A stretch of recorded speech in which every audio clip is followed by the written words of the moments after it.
Time is valuable. It never seems like there's enough of it, and yet many of the most beautiful things in our world get relegated to this throwaway comment. Oh, you're wasting your time. You're wasting your time drawing, you're wasting your time playing video games, or you're wasting your time reading. But what is time? It's the only guaranteed finite resource that we have, and so it would seem quite important to hold it close, to hoard it if one could. And yet, perhaps wasting it, choosing how we spend it, is the most important decision we get to make. It's odd though, right?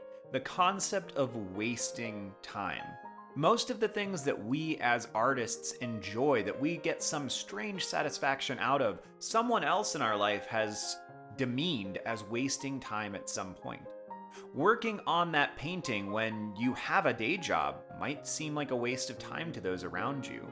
Working on Inktober, trying to finish all of these drawings inside of a month, well, you could have been doing things that are more productive. The storage room still has stacks of boxes that you haven't opened from the last time you moved. You have 17 books on your to-read list, and the kitchen's still dirty. But yet, we push forward. We feel drawn to these time-wasting activities, these things of no importance to whoever is demeaning enough to claim that.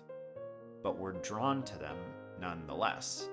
I sit here in this sketchbook session recording some Lovecraftian being in the abyss below the world, dominated by fungus, stalactites, and stalagmites, as this little girl peers up at what might be her doom. And I waste my time. And of course, there's an irony here. What would life look like? What would your life look like if you truly never wasted time? If you made sure that every moment, minute, second, hour was dedicated to being more efficient, to producing something, or to simply being more productive?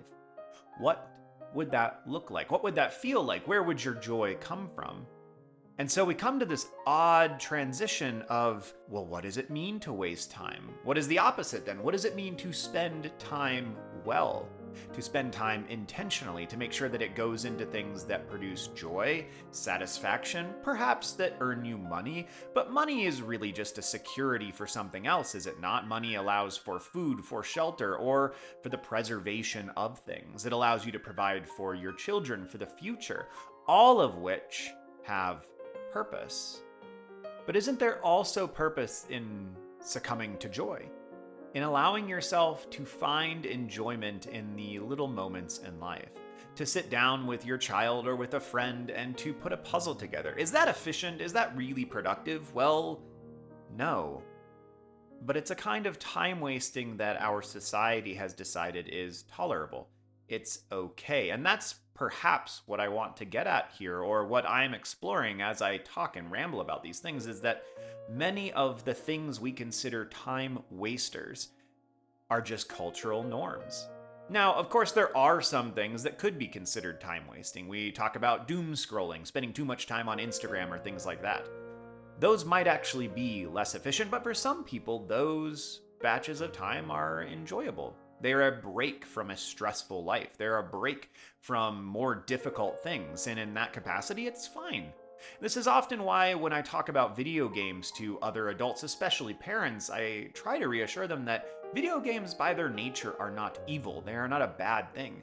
Every adult that I know that has a healthy life takes breaks from their reality. Many do it while watching TV, their favorite shows, a movie, and in the United States at least, many people drop loads of time into watching sports, especially football and basketball. Baseball is kind of waned at this point.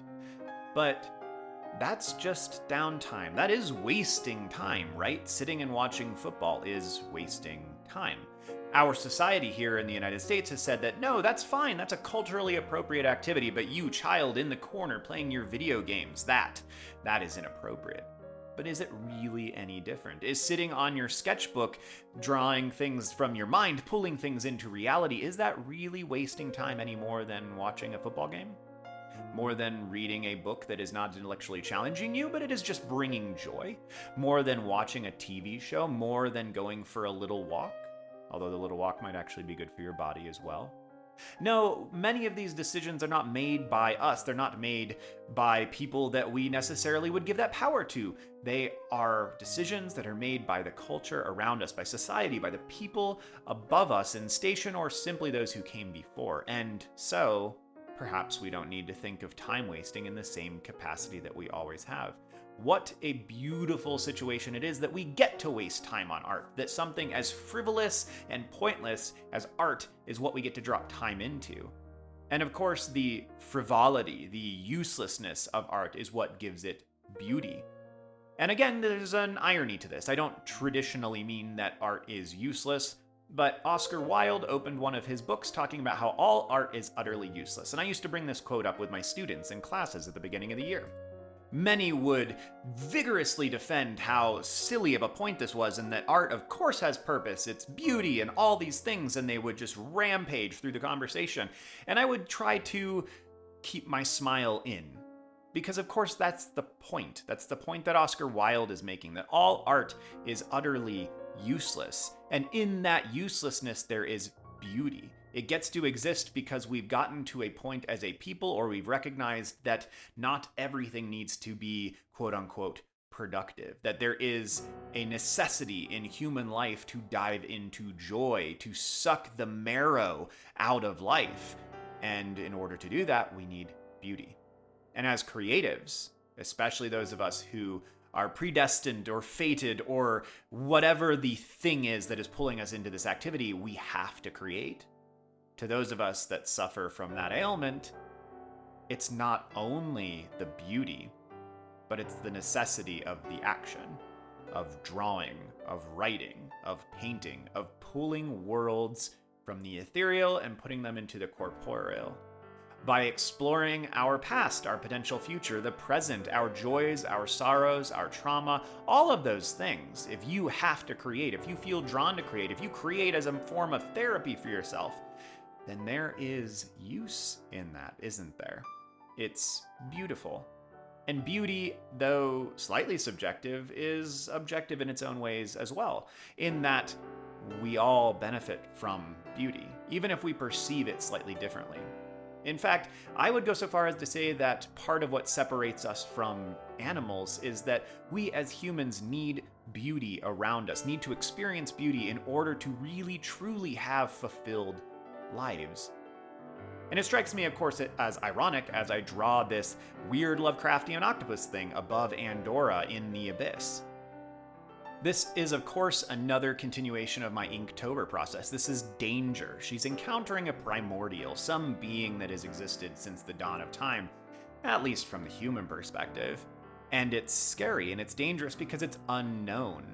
This is getting near to the end of my Inktober pieces, and I have loved them. It's been such a good experience for me to explore these things, both from a storytelling standpoint and also from the long-term execution of a thing.